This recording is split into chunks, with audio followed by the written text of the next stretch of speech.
After my wife was laid to rest under the shade of the oaks behind the white clapboard church, I stood on the front steps with a hand on my daughter's shoulder and watched neighbors and kin file past the guest book, drop off casserole dishes, and whisper condolences, grateful for the countless hands that had cooked and cleaned and arranged the flowers during the 3 frantic days of planning, but aware, even as I accepted their hugs, that there was a secret tucked away with the minister's papers that I hadn't yet told my daughter.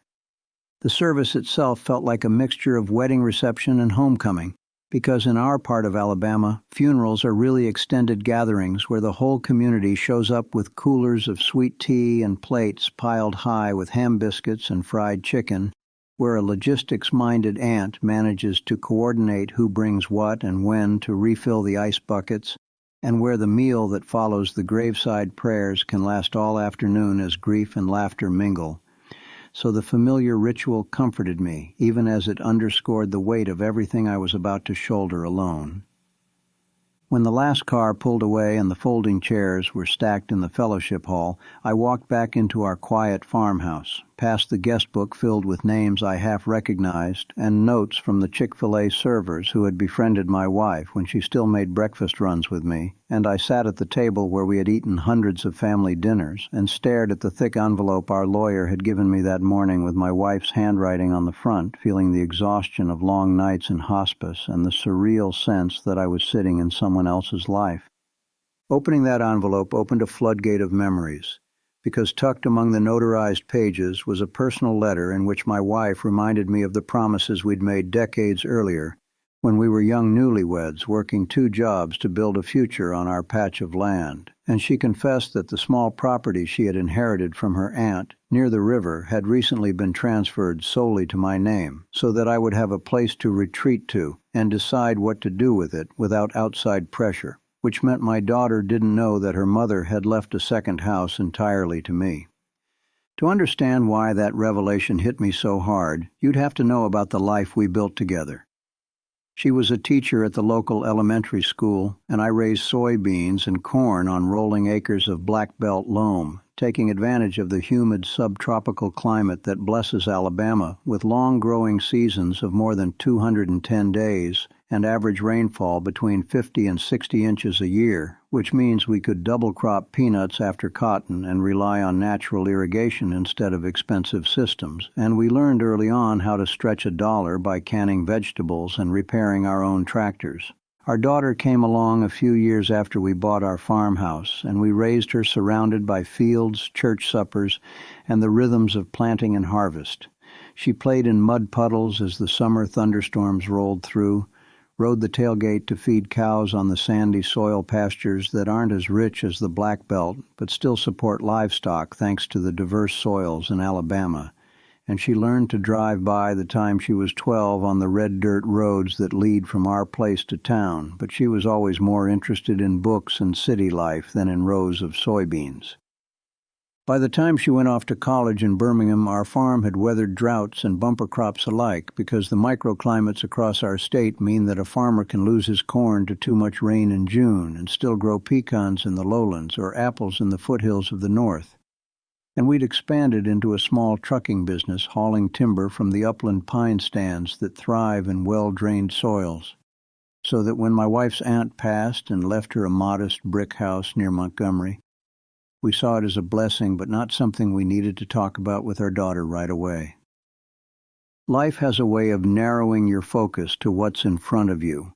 While our daughter studied art history and found a job in a museum, my wife and I were busy paying taxes, applying for homestead exemptions on our primary residence, which in Alabama is defined as a single-family dwelling and up to 160 acres occupied by the owner on the first day of the tax year, and managing the seasonal tasks that keep a farm running, which is why the second house sat empty for years with just occasional visits to mow the grass and make sure pipes hadn't burst in winter.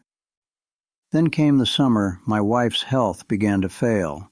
At first just fatigue and shortness of breath blamed on the heat and long days, but eventually a diagnosis that quietly stole our evenings as doctor's appointments replaced porch swings. Through chemotherapy sessions and long nights, when the only sound was the hum of the window unit, we didn't want to burden our daughter who was juggling her own adult life, and my wife insisted we keep the property news between ourselves until we knew what would happen. When you're caring for someone who is dying, time stretches and contracts, and every mundane act takes on heightened meaning.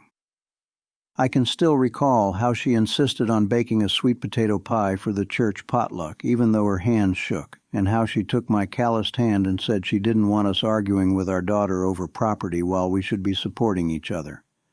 Alabama law, she reminded me, doesn't allow a spouse to be completely disinherited because of the elective share rule that lets a surviving spouse claim up to a third of an estate, but she felt strongly that our daughter needed to carve her own path without expecting an inheritance as a safety net. So we prepared our wills accordingly, making sure all the proper witnesses signed and that her signature was followed by 2 others as required to make it valid in our state, naming me as the executor with instructions to treat the second house as I saw fit, and we tucked that envelope away, hoping we'd have many more years to decide together. But by the time the first frost touched our fields that autumn, I was a widower sitting in an attorney's office listening to a polite explanation of intestate succession and probate processes and realizing that my life partner had trusted me with a secret that might change our family dynamic.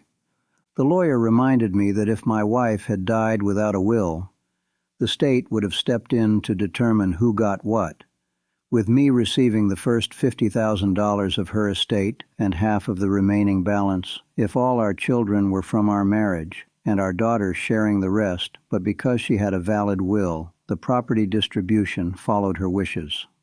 Our farmhouse remained co-owned through joint tenancy with right of survivorship, but the second house was now mine alone, free of disputes that can arise when multiple heirs own property as tenants in common. Heirs' property, as I learned that day, happens when a person dies without a will, and real estate passes down through generations without a clear title, creating fractional ownership among all living descendants so that no single heir can claim to own the property outright. This unstable form of ownership limits the family's ability to borrow against the land, hinders efforts to get insurance, and can even lead to forced sales through partition actions if one heir decides to sell, which is why my wife's decision to put that second house solely in my name suddenly seemed both practical and generous. Another surprise was her note about the mortgage on that property. She had paid off most of it, but under Alabama law, if you inherit an asset that still has a loan, you take it subject to the loan unless provisions are made to satisfy it, which meant that I needed to cover the remaining balance, property taxes, and insurance premiums on a house I barely remembered, all while keeping my farm afloat and paying funeral expenses that, even with help from the church, were more than I expected.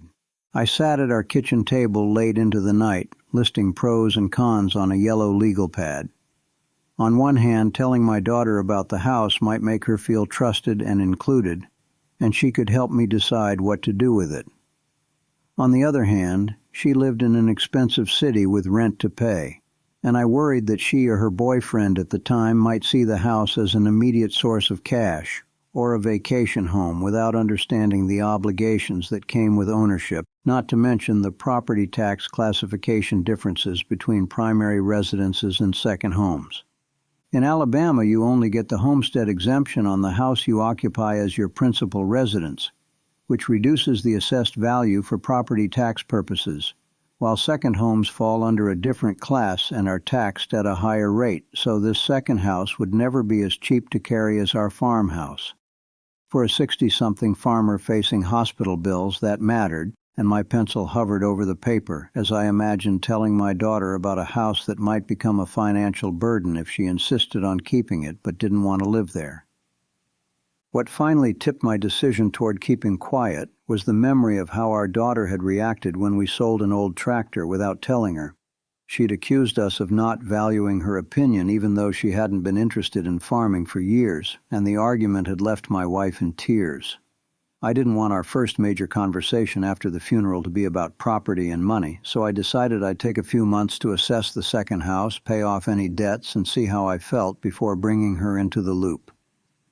The next Saturday, I drove the 2 hours to the address on the deed, passing through fields of cotton white with bolls, then into pine woods where timber crews had left stacks of logs by the road, and finally onto a gravel lane shaded by moss-draped oaks that ended at a small brick ranch-style house with faded shutters and a tin roof. The air smelled like damp earth and leaves, thanks to the high annual rainfall that keeps our pastures green, and the cicadas droned as I unlocked the front door with the key the lawyer had provided. Inside, sunlight filtered through dusty curtains onto furniture covered in sheets, and as I lifted them I found solid oak tables, a floral couch, and boxes of quilts my wife's aunt had sewn. The kitchen counters were dated but clean, with a handwritten list of phone numbers pinned to the fridge. In the back bedroom, I discovered a cedar chest containing photos of my wife as a girl playing in the same yard, along with a letter she had written explaining that she'd kept this place because she knew I'd need a refuge one day where memories of her were strong, but not overwhelming. I walked through the yard, taking note of the pecan tree laden with nuts, the small vegetable garden gone to weeds, and the creek at the property's edge that still flowed thanks to the state's generous rainfall. I began to picture weekends spent here restoring the soil, maybe planting a few rows of okra or peas, renting part of the pasture to a neighbor for his goats, and using the pecans to bake pies for church potlucks, ways to honor my wife's family legacy, while also generating a little income. Driving home along roads flanked by hay bales wrapped in white plastic and fields dotted with cattle, I considered how the long growing season that benefits our crops could also help me rehabilitate the neglected garden at the second house, and I realized that taking on this project might ease my grief by giving me a purpose that wasn't solely tied to my daughter's needs or the demands of my farm. It might also provide a fallback if drought or low market prices hit us hard, because diversification is how farmers survive. Over the next few months, I settled into a routine. I ran my farm during the week, drove to Montgomery on Saturdays to paint walls, fix leaky faucets, and mow the yard at the second house, and spent Sunday mornings teaching Sunday school and Sunday afternoons baking casseroles for neighbors who were now experiencing their own losses.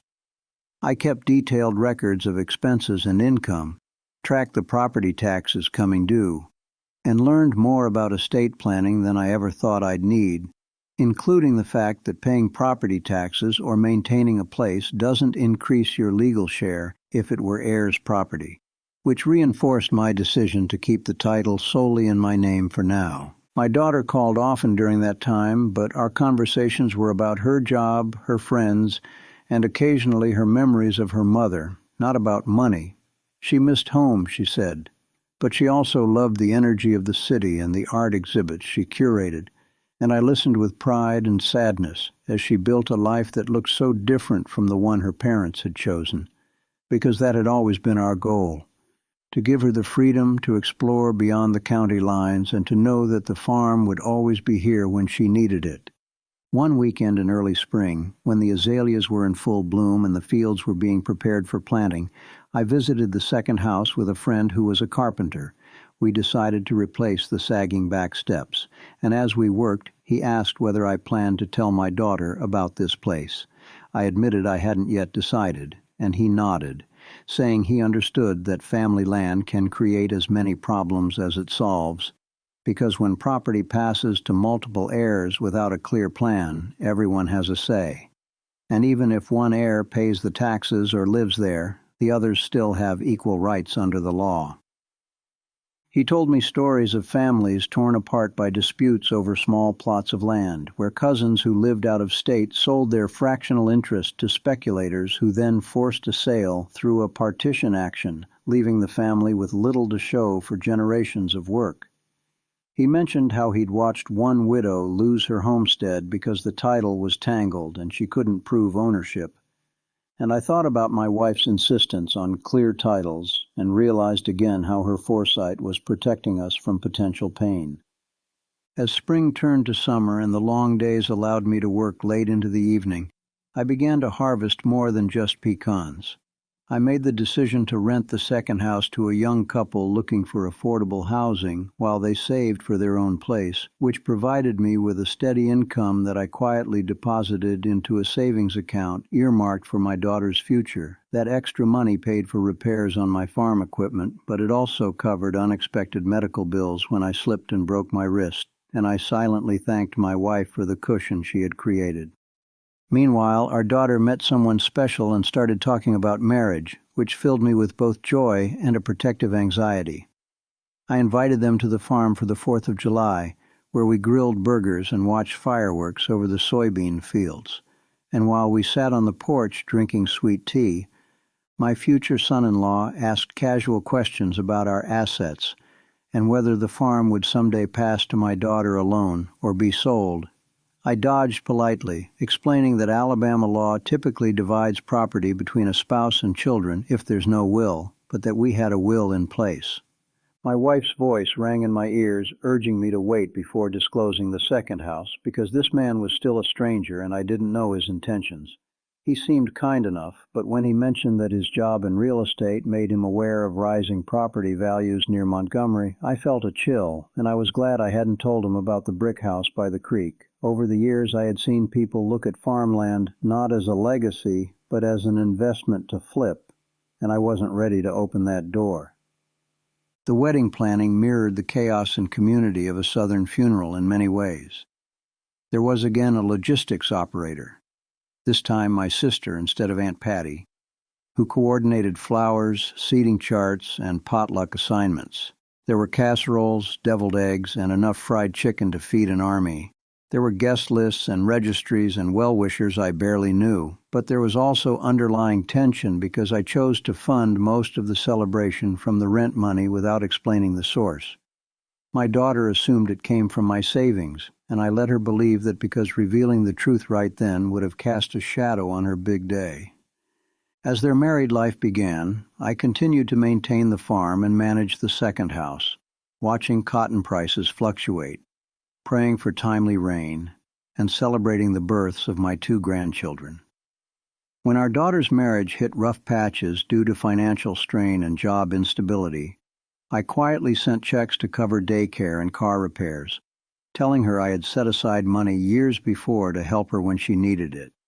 And while that was true, it was also true that the bulk of those funds came from the property she didn't know existed. There were moments when I nearly told her, once when she came home crying because her husband had invested their savings in a scheme that failed, and once when she asked me how to draft her own will after a friend died unexpectedly.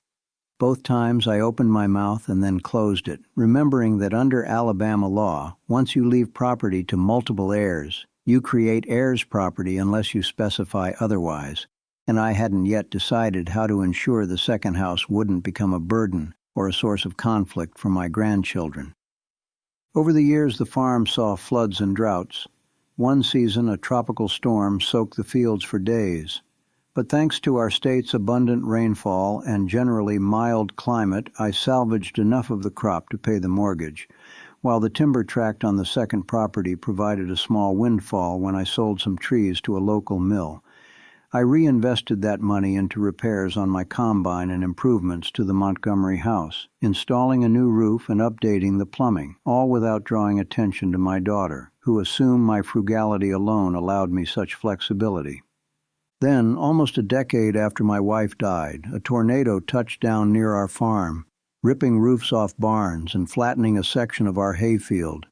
The farmhouse we had lived in for 40 years sustained significant damage, and for the first time in my life I found myself without a safe roof over my head. So I drove to Birmingham in a daze, picked up my daughter and her children, and took them to the only intact shelter I had, the second house by the creek. It was late when we arrived, but the porch light still worked, and as we carried sleeping children through the doorway, I finally told my daughter the truth. I watched confusion, anger, and relief wash over her face as she took in the cozy living room and realized that I had kept an entire house from her. She asked why, and over the next few days, as we swept up fallen branches, reheated casseroles from neighbors who again showed up with food, and set up makeshift beds in the den, I explained everything. the letter from her mother, the inheritance laws, the risks of heirs' property, and my fear that telling her too soon would have complicated her life rather than helped. We sat on that porch in the humid night air, listening to tree frogs and crickets, and she cried not from betrayal, but from gratitude and regret. Gratitude that there was a safe place for her children when disaster struck, and regret that she hadn't been there more for her mother when she was sick. She admitted that had she known about the house earlier, she might have tried to convince me to sell it to pay for city apartments or vacations, and she thanked me for protecting something that now felt like a tangible connection to her mother's thoughtfulness. Over the next few months, while insurance adjusters appraised the damage to the farm and we began the slow process of rebuilding, we lived together at the second house, and it became more than a secret asset. It became a home where my grandchildren learned to shell pecans under the same tree their great-great-aunt had planted, where my daughter discovered the joy of tending a vegetable garden in soil enriched by decades of leaf litter and black belt fertility, and where we all healed from griefs old and new. Living under the same roof again forced conversations we had avoided for years. We talked about estate planning, and I showed her the will and trust documents I had drawn up that ensured she and the children would inherit the farm and the second house without it becoming heirs' property.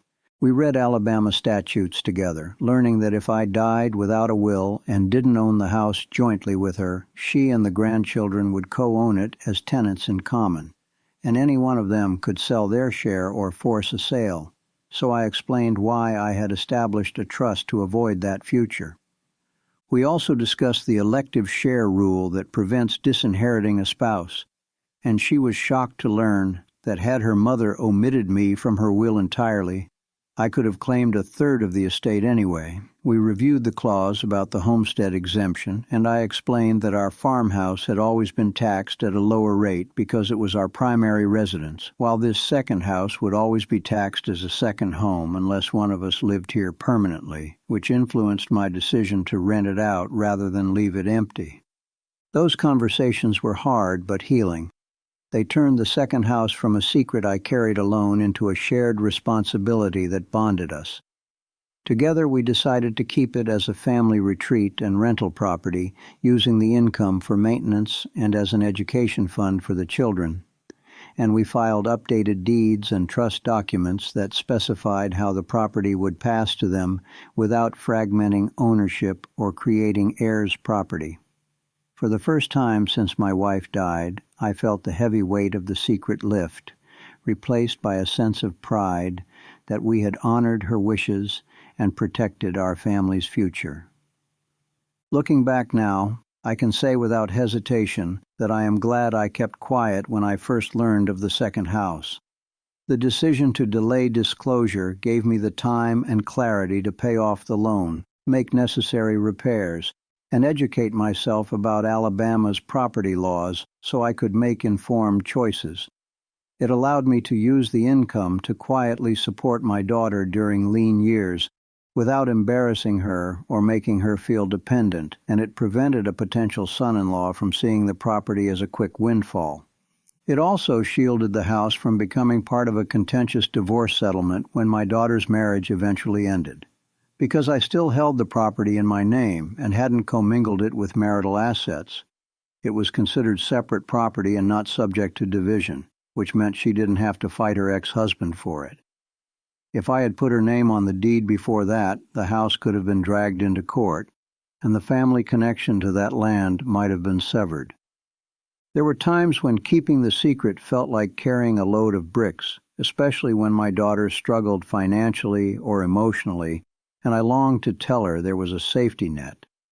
Secrecy can breed distrust, and I wrestled with my conscience when I heard sermons about honesty and transparency.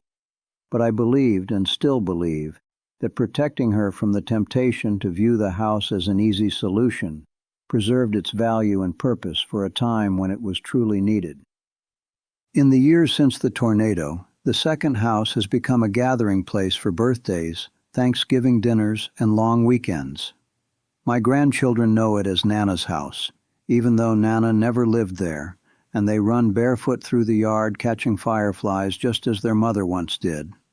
We plant a garden each spring, taking advantage of Alabama's warm, extended growing season, and harvest collard greens and tomatoes well into the fall, savoring the fact that our state's abundant rainfall and rich soils still feed us in more ways than one. My farm, too, continues to thrive, though I've slowed down and leased more acreage to younger farmers eager to work the land. I've taught them about cover cropping, double cropping peanuts after cotton, and rotating fields to preserve soil fertility, lessons gleaned from decades of working in a state where microclimates mean you can grow berries in the hills and peanuts in the sand within the same county. I've used some of the rent from the second house to invest in precision agriculture tools that monitor soil moisture and help conserve water, ensuring that our natural resources are used wisely for the next generation. Once a year, I visit my wife's grave and sit on the bench the church placed nearby. I tell her about our daughter's new promotion, about the grandchildren's school projects, and about the way the second house has become a symbol not of secrecy but of stewardship. I thank her for thinking ahead, for understanding that a clear title and a plan could make all the difference, and for trusting me to carry that responsibility until the time was right. I tell her that the house by the creek, with its pecan tree and its creek humming after a rain, has given our family shelter, income, and a place to heal. I also tell her that our daughter forgave me for keeping quiet, that she recognizes the love behind the silence, and that she now speaks openly about the importance of estate planning with her friends, encouraging them to write wills and learn about their state's inheritance laws so they don't inadvertently create heirs' property or disinherit someone they love. She has even started working with a nonprofit that helps families clear titles and prevent forced sales, turning our family's experience into a mission to help others. In those conversations with the red clay under my boots and the sweet scent of magnolias in the air, I think about how many families lose land because of misunderstandings and lack of planning, about the widow who didn't know that paying taxes doesn't increase her share, about cousins who fought over a dilapidated house and ended up with nothing when a developer bought it for a fraction of its value, and about friends who never applied for the homestead exemption and paid more taxes than they had to. I feel grateful that we were spared those fates by a combination of my wife's foresight and my own reluctant patience. One summer afternoon, sitting on the porch of the second house with a glass of iced tea sweating in my hand, I realized how much this story had taught me about the intersection of love, law, and land. I learned that property is not just a financial asset, but a repository of memories and identity, that the humid air and long growing season that nurture our crops also shape our relationships, and that sometimes the best way to honor someone's legacy is to protect it quietly until the right moment to share it. I also learned that secrets can serve a purpose if they are rooted in care rather than deception.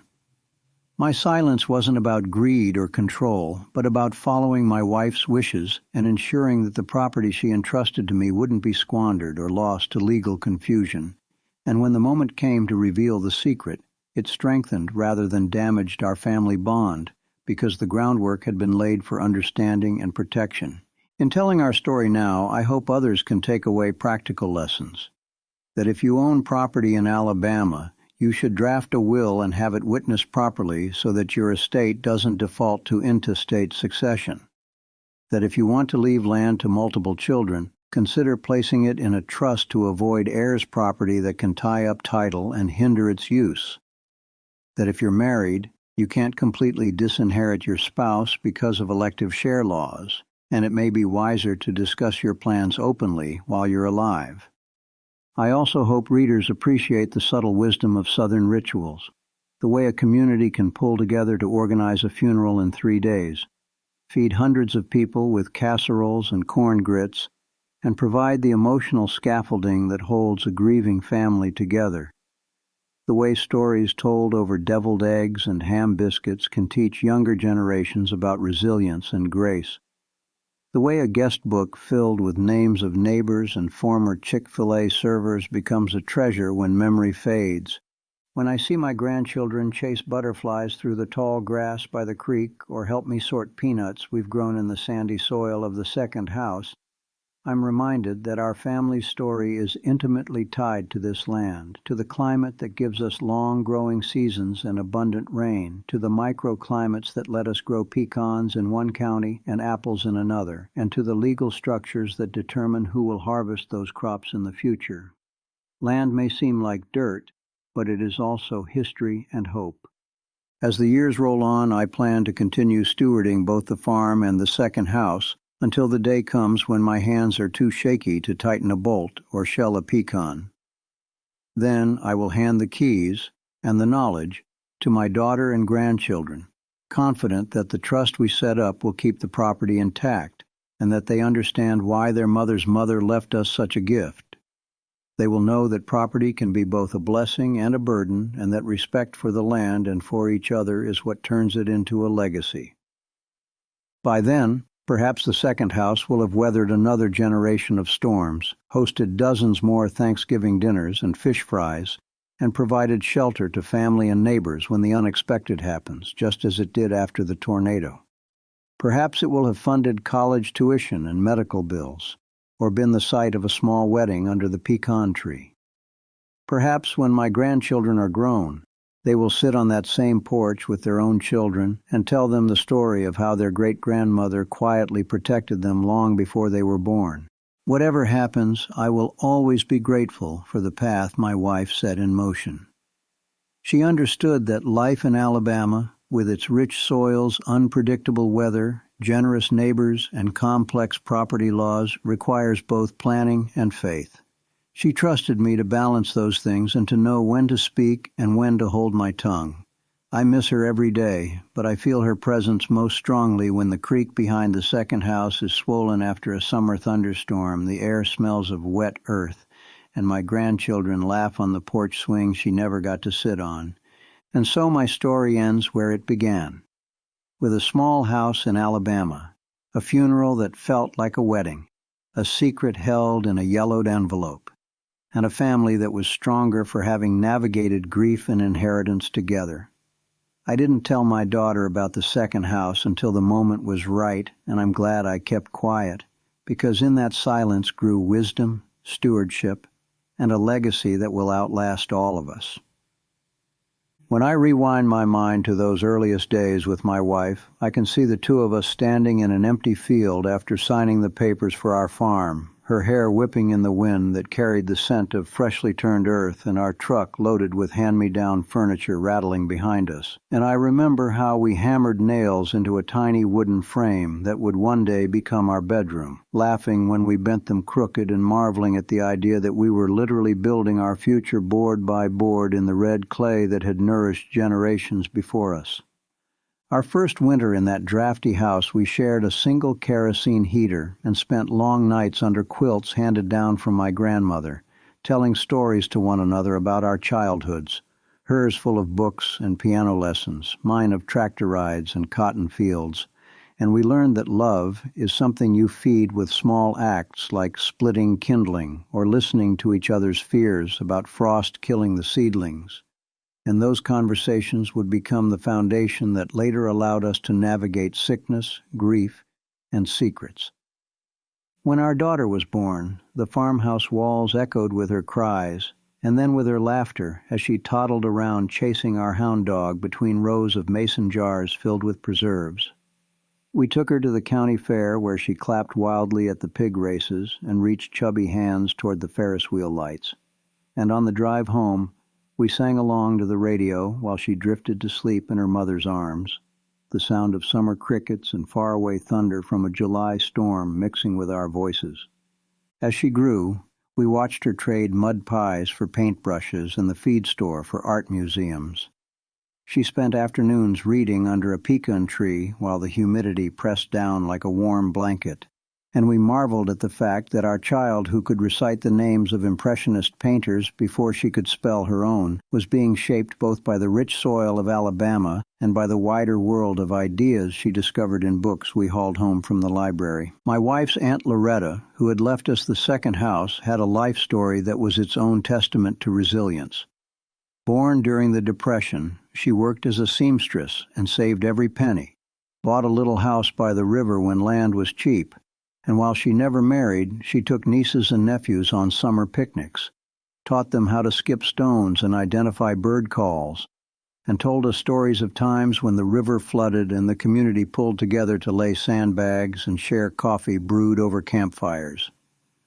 Before the house became mine, it was Aunt Loretta's sanctuary, a place where she hosted quilting bees and canning parties, where the pantry smelled of dill from pickles and the back porch held rows of potted geraniums.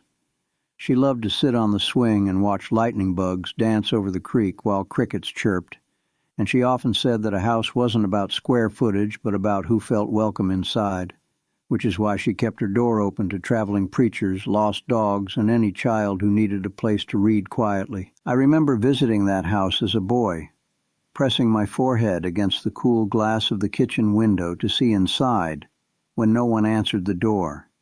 And later in my 20s, I accompanied my wife there to help mow the lawn, noticing how the floor creaked underfoot and how the smell of cinnamon floated out when we opened the cupboard. Those small sensory memories became anchors when I eventually returned alone after my wife's funeral, because the same creak greeted me like an old friend, and the same scent made me feel less alone. In our rural county, stories of heirs property disputes travel as quickly as gossip about high school football. There was the family whose great-grandfather died without a will, leaving 40 acres to be divided among 10 grandchildren who barely knew each other. And when one cousin sold his fraction to an investor, a judge ordered the land sold in its entirety, so the family lost not just soil, but the ability to bury future generations beside their ancestors. Hearing those tales around diner tables made me realize how precarious land ownership can be if you don't plan ahead. The South is famous for its rituals around food and mourning, and over the years I attended everything from rowdy wedding receptions to solemn wakes, each one featuring the same combination of casseroles, pies, sweet tea, and heartfelt storytelling. When someone died, ladies from church appeared at the door with macaroni and cheese still steaming. And when someone married, men arrived with ice chests full of catfish. And through those gatherings I learned that hospitality is a glue that holds a community together through joy and sorrow, a tradition we passed to our daughter when she could barely reach the countertop. Running a farm meant thinking about property taxes and homestead exemptions long before most people our age bothered with such topics. I remember filling out forms at the courthouse to declare our farmhouse as our primary residence so we could qualify for the exemption, reading the fine print that defined a homestead as a single-family dwelling in up to 160 acres, and then paying higher taxes on the small rental house we owned at the edge of town because it didn't qualify, a distinction that seemed technical but could make or break a farmer's profit margin in lean years. When our daughter went to college in Birmingham, she called us from dorm rooms filled with posters and string lights, giddy about art history lectures and intimidated by city traffic. She came home on breaks with new friends who marveled at how the sky seemed larger over fields of soybeans and how our neighbor's rooster crowed long before sunrise. And we realized that our humble life had become an exotic retreat for urban kids who had never seen stars without light pollution, making us more grateful for our place in the world. After my wife's funeral, I sometimes sat alone in the dark living room and read her old journals, which were filled with grocery lists alongside dreams and worries. She wrote about wanting to travel to the coast, about fears of leaving me a widow, about gratitude for each rain that nourished our crops, and I cried over entries where she described our daughter's first steps, or the way the sunset looked the night before our anniversary dinner at a roadside barbecue joint because her handwriting felt like a conversation across time. Grief led me to a community center one evening where a local attorney offered a free seminar on estate planning. I took notes about wills, trusts, powers of attorney, and the difference between joint tenancy and tenancy in common, and I asked questions about how to avoid heirs property. The lawyer explained that a trust could ensure land stayed intact and passed to grandchildren without going through probate, and I began to see the second house not just as a structure but as an asset that needed careful tending like a delicate crop. That seminar introduced me to neighbors who were dealing with their own legal challenges. A widow who discovered her late husband had never changed his will after their marriage, an unmarried couple struggling to draft documents to protect their jointly owned land, and a man whose brother had died intestate, leaving a mess of bank accounts and property to unravel. We shared coffee and compared notes, and I realized how few people understood the laws that governed their most significant investments, which prompted me to educate myself further so I could offer advice when asked. One spring morning, a few years after my wife passed, the sky turned an eerie green, and the wind began to howl in a way I'd never heard. I grabbed the weather radio and herded my cattle into the barn, then took cover in the storm cellar as a freight train roar thundered overhead, and when I emerged, shingles littered the yard, oak branches blocked the road, and our farmhouse roof was torn open like a tin can. That tornado was swift but brutal, reminding me that nature's power can wipe out decades of hard work in minutes. In the days after the storm, neighbors showed up with chainsaws, casseroles, and open arms. We chopped fallen trees, tarped roofs, and cooked meals for families who had lost everything. Amid the chaos, I drove to Montgomery with my daughter and grandchildren because our farmhouse was uninhabitable, and the moment I unlocked the door to the second house for them was the moment my secret was laid bare, not by choice but by necessity, and I saw in my daughter's face the shock of discovery and the relief of sanctuary intertwined. Living in that house together brought its own set of adjustments. We rearranged furniture to create a playroom for the children, hung my wife's quilting frame on the wall as both art and memory, and discovered that the creek at the edge of the property was a perfect place to catch minnows in jars and let them go. The days were hot and humid, the nights filled with the chorus of katydids, and we fell into a rhythm of gardening, cooking, and rebuilding not just the farmhouse, but our family dynamics. The grandchildren, who had never spent more than a weekend in the country, quickly learned how to snap green beans, pick blackberries without staining their clothes too badly, and tell when a thunderstorm was coming by the smell of the air. They discovered arrowheads in the garden soil and imagined themselves archaeologists. They learned the names of wildflowers and how to avoid poison ivy, and in those moments I saw the same sense of wonder that had once lit up their mother's face when she was their age. On summer evenings I taught them to plant peanuts in sandy soil and explained how those legumes grow underground, how we rotate crops to keep the land fertile, and how cover crops like rye can prevent erosion during wet winters. We charted rainfall on a calendar and marked days when the temperature climbed above 90 degrees, and they were fascinated that in Alabama we often have 2 harvests in 1 year thanks to our long growing season, a fact that gave them a sense of connection to a cycle older than any of us. As I aged, I couldn't help but notice shifts in weather patterns, winters that seemed warmer and summers that brought heavier downpours, droughts that lasted longer, and humidity that felt more oppressive. I worried about what that meant for our soil and for farmers across the state, but I also found hope in younger neighbors adopting conservation practices, planting windbreaks, using drip irrigation to conserve water, and talking about climate change not as politics but as stewardship, which made me feel that our land might be in good hands after I'm gone.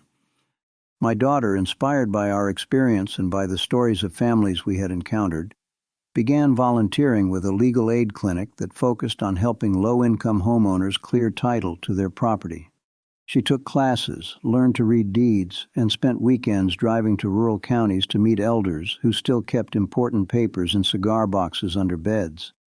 She sat at kitchen tables with them explaining the importance of wills and witnessed signature lines with the same solemnity she once reserved for signing art prints, and she told me she felt she was honoring her mother through this work. People often asked if I ever thought of remarrying, but the truth is that my heart felt full with the love I had shared and the responsibilities I carried. I had close friends. I fished with retired farmers who understood my jokes about seed catalogs and broken balers, and I spent time with neighbors at church fish fries and tractor pulls.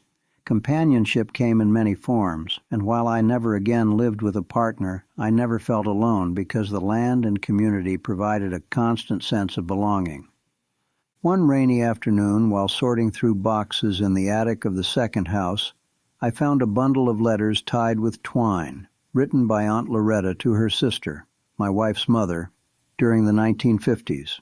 She wrote about flooding rivers, about saving money to buy the house, about a soldier she had loved who never came back from Korea, and about the joy she felt when my wife was born. Reading those letters deepened my understanding of her generosity and sacrifice, and I quietly thanked her for entrusting us with her most treasured asset. Standing by the creek on a misty morning, fishing pole in hand, I sometimes caught myself talking aloud to my wife, telling her about the progress on the farmhouse repairs or about our grandson's first baseball game. The creek flowed past, constant and ever-changing, carving channels in the clay as if carving memory into earth, and I was reminded that the water that nourished our pecan trees was part of a larger cycle, the same rain that soaked our fields falling on towns upstream and down, linking us all in ways we rarely consider. Maintaining the second house required patience and elbow grease. I replaced rotting porch boards, patched the tin roof, sealed cracks in the foundation to keep out snakes, and installed a modern HVAC system to make the house habitable year-round. Each project taught me something new, from mixing concrete to calibrating thermostats, and each repair felt like a conversation with the past, because I could almost hear Aunt Loretta admonishing me to do it right the first time, and my wife reminding me not to cut corners. Running the farm remained my first priority, and I balanced seasonal demands carefully. In late winter, I spread lime on the fields to correct soil acidity. In spring, I drove tractors across miles of rows planting seeds, and in summer I checked for pests like boll weevils or corn earworms. I spent fall riding the combine under a harvest moon, the machine humming as it separated beans from pods. And each year I marveled at how our state's climate allowed us to grow such diverse crops, from peanuts and cotton in the southern counties to apples and Christmas trees in the cooler northern hills. As our daughter settled back into the rhythm of the county after the tornado, she brought elements of her city life with her. She painted murals on the side of our barn, hosted outdoor art classes for local kids under the shade of our sycamore tree, and used her experience curating museum exhibitions to put together displays of farm equipment and quilts at the county fair, blending rural traditions with a contemporary eye and bridging worlds I once thought were irreconcilable. Time has a way of softening memories and sharpening regrets. There were moments when I wished I had told my daughter about the second house sooner, perhaps on my wife's deathbed, perhaps when she called crying over the failed investment, perhaps when her marriage dissolved and she felt adrift. But then I would remember that my silence gave me the space to manage the property responsibly, to pay off debts, to weather my own grief without burdening her, and to ensure that when she did learn, it would be a gift rather than a problem. Opportunities to sell the second house came and went. Developers called offering cash to tear it down and build a subdivision, citing rising property values and the convenience of its location. But each time I declined because I knew that no amount of money could replace the sense of place and continuity it offered, and because I had witnessed too many farmers who sold land under pressure and then regretted it when they realized they had traded heritage for a short-term gain. My grandchildren's curiosity extended beyond the farm to Alabama history. We visited civil rights landmarks, read books about the Montgomery bus boycott, and talked about the ways land ownership intersected with freedom and opportunity. They asked me questions about why some families had been forced off their land, why others never owned land at all, and I answered as honestly as I could, weaving in stories about sharecropping, Jim Crow, and modern economic disparities, grateful that our own story had a different arc, but aware of the privilege embedded in it. On crisp autumn evenings, after the harvest and before deer season, I would sit with my grandson on the tailgate of my truck and watch the sunset paint the sky in streaks of orange and purple. We would sip hot cider, and I would tell him about the time his mother drove the tractor straight into a ditch because she was too busy singing to pay attention, about the time a neighbor's goat climbed onto our roof, and about the way his grandmother always insisted on dancing barefoot in the kitchen to Motown records while pies cooled on the windowsill. One of my oldest friends confided that his own family was embroiled in a legal battle over a patch of timberland their grandfather had left unplanned. Because there was no will, the land had become heirs' property divided among dozens of descendants, and an out-of-state cousin wanted to force a sale. My friend spent thousands of dollars in court and watched the parcel he loved since childhood sold to pay legal fees. Listening to his experience reaffirmed my commitment to the trust I had established and reminded me why my wife had insisted on clear titles and careful documentation. Our church remained a central part of our lives, not just spiritually but socially and practically. We hosted spaghetti suppers to raise money for youth trips, assembled food baskets for elderly neighbors at Thanksgiving, and organized cleanup crews after storms. During one particularly wet winter when roads flooded and some homes were inaccessible, we turned the second house into a temporary shelter for a family whose trailer had washed away, cramming mattresses into the living room and cooking big pots of chili to feed hungry kids, and we all squeezed together with the hum of the river in the background. As I approached 70, I began to think more about my legacy. I wrote long letters to my grandchildren about our family history, describing their great-great-grandparents' migration from Georgia to Alabama in a mule-drawn wagon, the boll weevil infestation that nearly bankrupted us in the 1920s, and the diversification into timber and trucking that saved the farm. I included lessons about budgeting, kindness, and the importance of both faith and good accounting, and I tucked those letters away to be read when I'm gone. I also spent more time reflecting on the interplay of love, law, and land that had defined my life. I marveled that a piece of paper, a deed or a will, could determine whether a house became a sanctuary or a burden, and I thanked my wife again in my mind for understanding the power of those documents and for trusting me to wield it wisely. I understood that land is not just about acres and dollars, but about memories and identity, and that managing it responsibly is an act of love. Age brings its own challenges. I noticed arthritis creeping into my hands, making it harder to milk cows or tighten bolts, and I sometimes forgot where I left my keys. But I also felt a depth of experience that allowed me to mentor younger farmers, to advise newly married couples about estate planning, and to cherish each sunrise over the fields as a gift. I started carrying a cane carved from a branch cut off the pecan tree at the second house, a physical reminder of the history I held with me. With my mortality in mind, I met with my attorney and updated my estate documents one last time.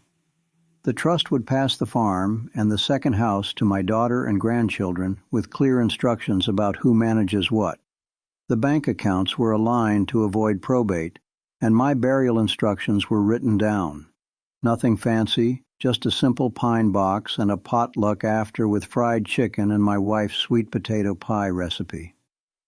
Planning my own funeral felt odd, but I wanted to spare my family any guesswork. One crisp January day, my daughter and I sat on the porch of the second house, watching birds at the feeder and sipping black coffee, and I told her that she had become everything her mother and I hoped for: compassionate, independent, responsible, and rooted. I apologized again for keeping the house secret for so long, and she squeezed my hand, saying that she understood the weight of decisions made out of love, and that she would someday have to make similar choices for her own children, which made my eyes well up with tears. I also wrote a letter directly to my grandchildren to be opened when they turn 18, explaining the history of the second house, the reason behind its secrecy, and the responsibilities that come with ownership. I wanted them to understand that the house is not just a gift, but a commitment, that they must maintain it, pay the taxes, and treat it as a place of refuge for anyone in our family who needs it, just as it sheltered them after the tornado, and I wanted them to know how much they were loved long before they could even read. As the sun sets earlier each day and my hair grows whiter, I find myself spending more time sitting quietly on the porch, watching the shadows lengthen across the fields and listening to the chorus of insects. My mind drifts between past and present, weaving together the sound of my wife's laugh, the feel of my daughter's tiny hand in mine, the scent of pine sap after a rain, and the knowledge that the decisions I made, including the choice to keep a secret, were all part of a tapestry designed to protect the people I love. I have become something of an advocate in our community for estate planning and farmland preservation. I speak at meetings of the Farm Bureau, explaining how to draft wills, avoid probate pitfalls, and pass land to children without fracturing it. I sit on panels with attorneys and extension agents, answering questions from farmers who are more comfortable with a tractor than with legal jargon, and I share our family's story. Not to brag about a secret house, but to illustrate the importance of planning and trust.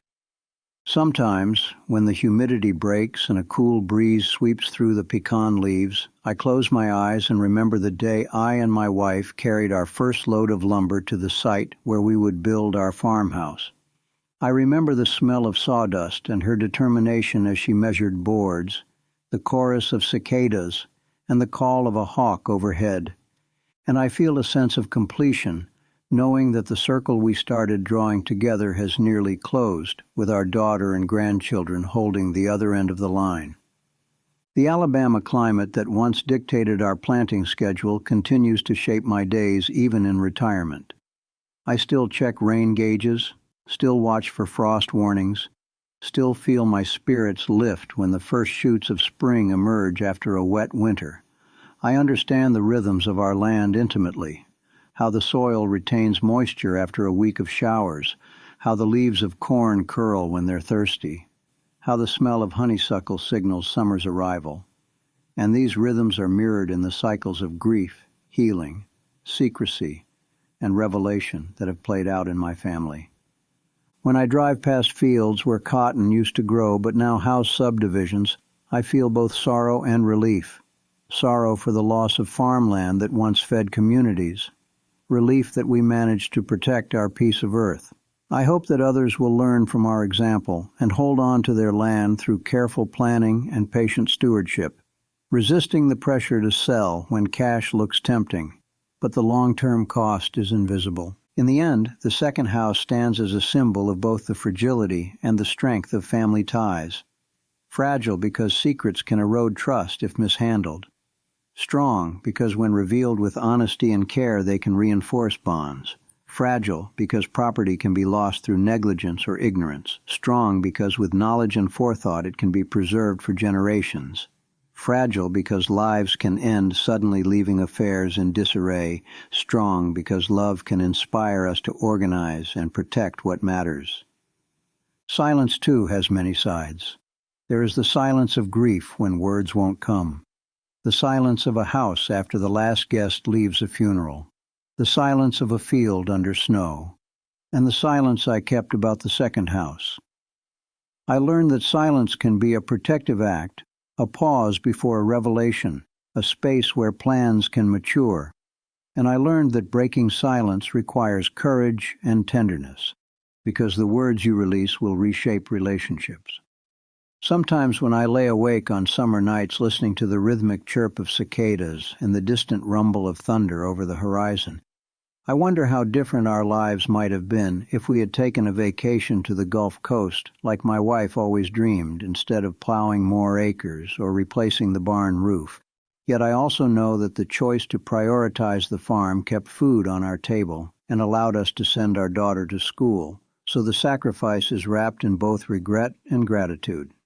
There was a year when a drought gripped our region, cracking the soil and wilting crops before they could set seed, and I remember standing in a field of stunted soybeans with my hat in my hand, watching clouds form on the horizon only to drift away without spilling a drop, and thinking about the hundreds of families over the centuries who had endured the same uncertainty and prayed to the same sky, bound together by the unpredictable generosity of rainfall. Conversely, there was the season when rain wouldn't stop, when we measured precipitation in feet instead of inches, and fields turned to shallow lakes reflecting gray skies. Our tractor got stuck up to its axles in mud. We lost a crop of peanuts we had hoped to rotate after cotton, and yet those wet months also replenished aquifers and filled ponds, teaching us again that agriculture is a long game where one year's loss can set the stage for the next year's abundance. My involvement in our local farm bureau grew as I aged.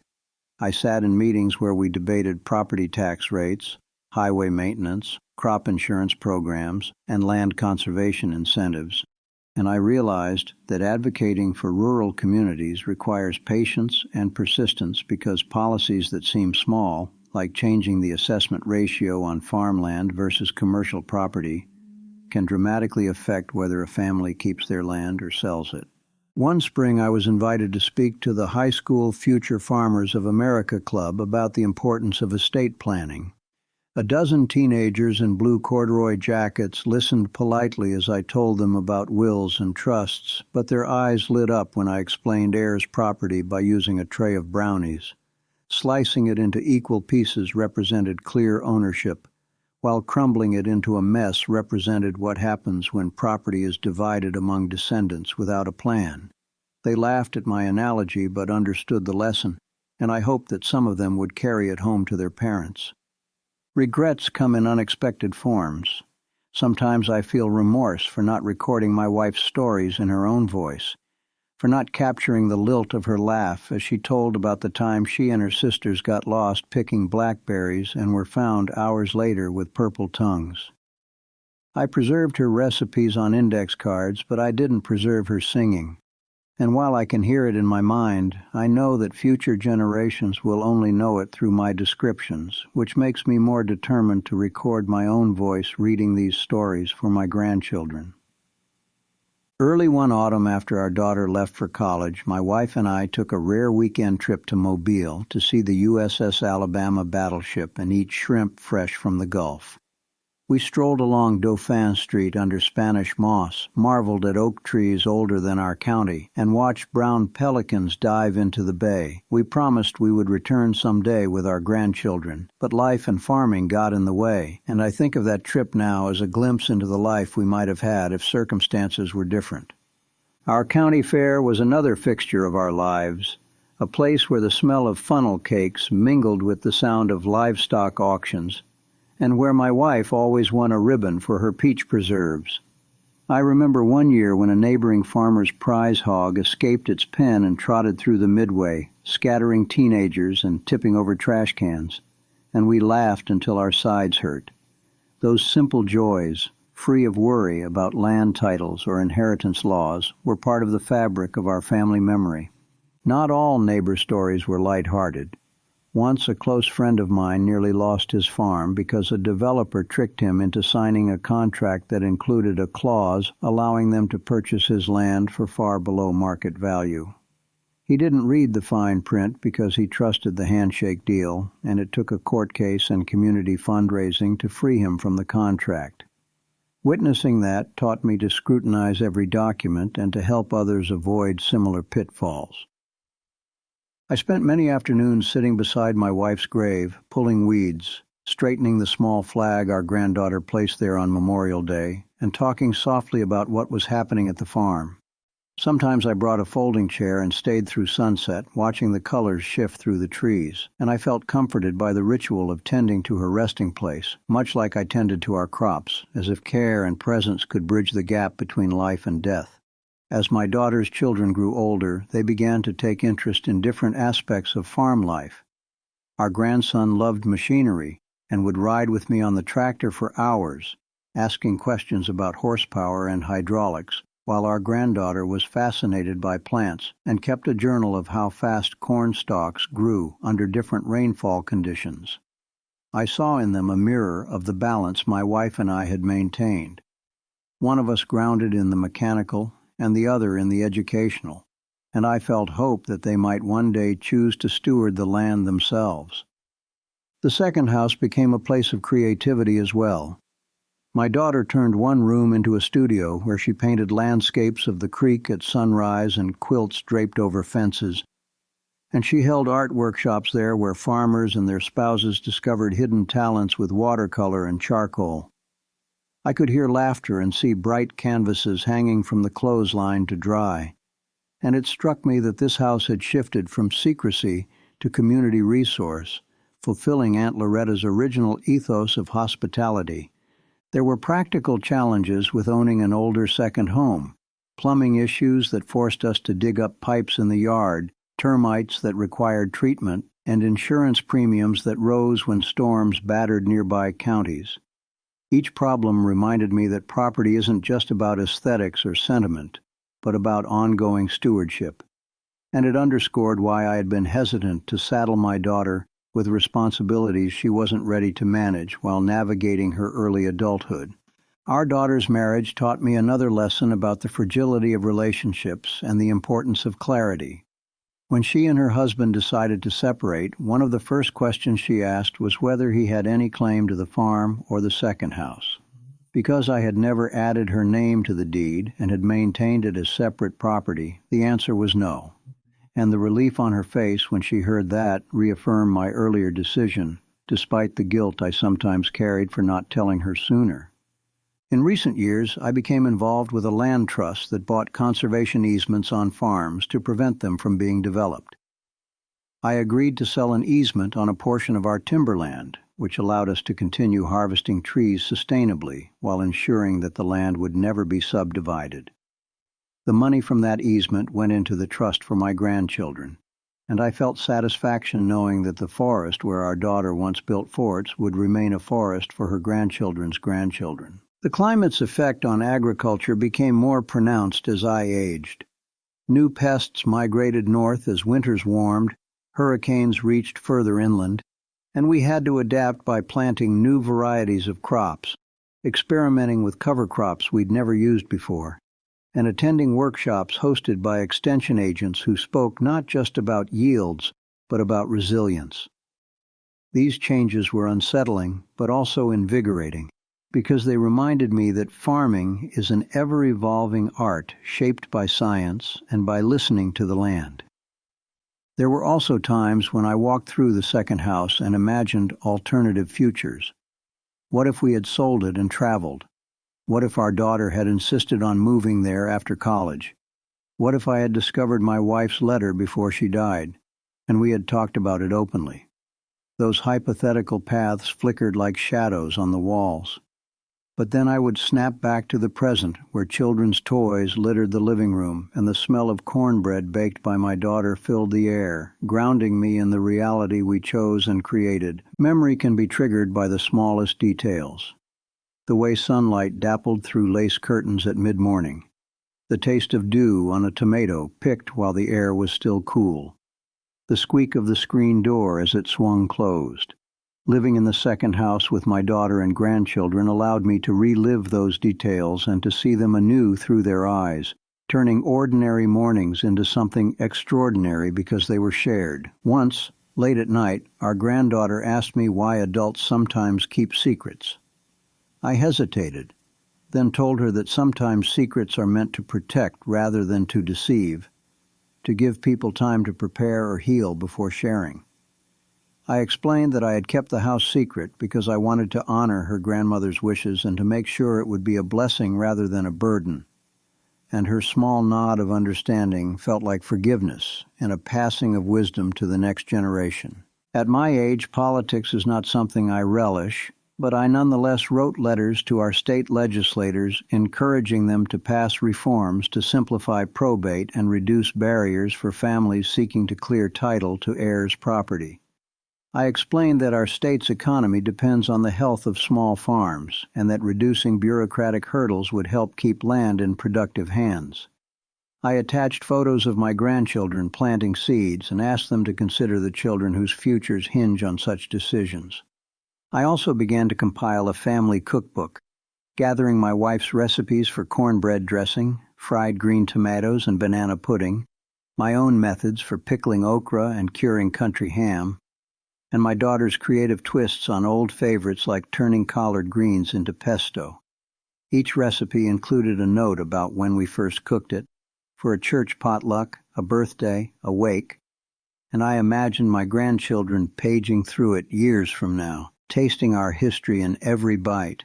In my later years, I started to volunteer at the county archives, helping to digitize land records and old photographs. I sat at a scanner for hours, reading deeds from the 1800s that referred to landmarks like the big oak tree or the rock with a notch, and I marveled at how boundaries and measurements were once so imprecise. I realized that our modern emphasis on precision and documentation was both a blessing and a burden, and I felt privileged to contribute to preserving this history for future researchers.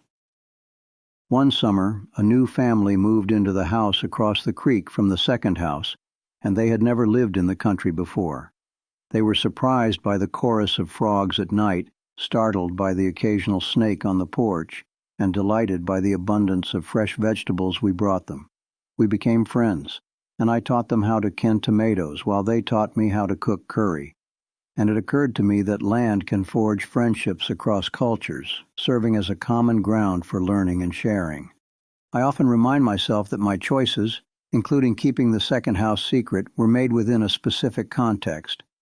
A time when our daughter was just starting her adult life, when my wife was dying, when I was juggling hospital bills, farm expenses, and grief. Decisions might have been different under different circumstances, and so I try to be gentle with my past self when guilt creeps in, recognizing that none of us makes perfect choices in imperfect situations. Looking out over our fields from the porch of the second house, I sometimes see hawks circling and cattle grazing, and I feel a sense of peace that is hard to articulate. The view is unremarkable by postcard standards, just rolling hills, a thin line of trees, and a patchwork of crops. But to me, it is the embodiment of stability and continuity, a landscape that has held my family's footsteps, laughter, tears, and secrets, and one that will continue to hold those of my descendants long after I am gone.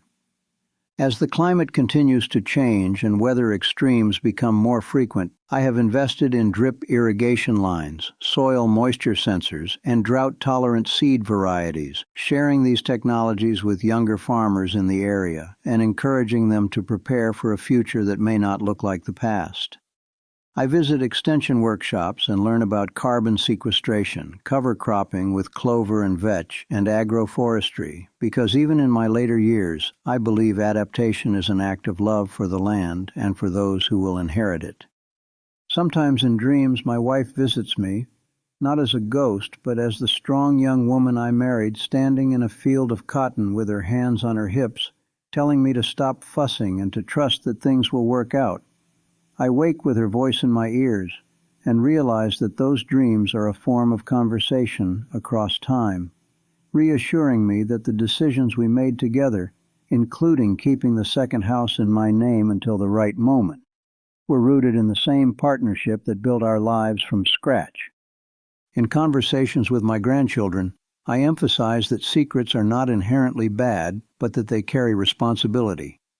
I tell them that if they ever find themselves holding information that could affect someone they love, they must weigh the motivations and the consequences, and they must be prepared to explain their choices when the time comes. I remind them that holding a secret is like holding a seed. It can grow into something nourishing if tended carefully, or rot if neglected, and the difference lies in intention and preparation. As I sit here writing this, surrounded by the hum of cicadas and the occasional mooing of cattle, I am struck by how my life has been shaped by two pieces of land. The farm where my wife and I built our home and raised our daughter, and the second house by the creek where secrets were kept, revealed, and transformed into a place of healing. I realize that the story of a secret house is not just about withholding information, but about timing, trust, and the interplay of love, law, and land, and that this story, like the pecan tree Aunt Loretta planted, will continue to grow long after I am gone.